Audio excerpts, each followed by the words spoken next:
Jom tengok World Cup di Amerika dengan aku. Hello Malaysia, aman Amerika di sini. Hari ini kita akan pergi ke Boston untuk tengok France versus Norway. Sekarang kita tengah tunggu flight kita lagi sejam. Alhamdulillah, tadi kita sempat diinterview oleh MSI TV3.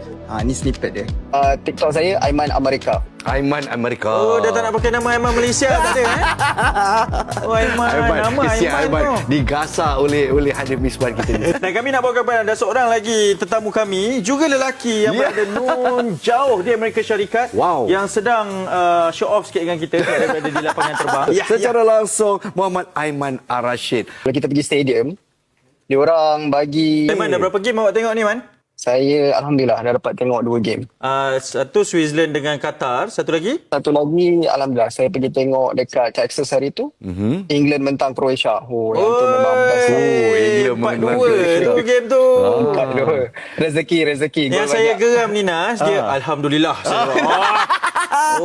Syukur, dia bersyukur. Ni dia dalam perjalanan nak pergi ke lokasi lain kan? Ke mana pula? Betul, ke Boston. Tapi bukan nak show off dekat airport. Kebetulan MSI nak Tak ada. Awak dah tahu kita nak call, awak saja pergi airport awal. Tapi dia kita pergi airport awal 10 jam awal ni saya rasa.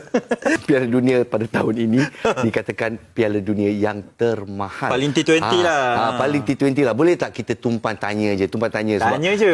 Tanya je dalam kalau tiket katakan group round ni kan. Berapa tiket harganya dan adakah dia meningkat apabila kita ke round ke-32, quarter final dan ke final? Yang saya beli semua kategori 1 paling depan sekali. Untuk Qatar mentang Switzerland, which is game yang orang kata kurang menarik kan. $800. Wow. Untuk England mentang Croatia $1,500.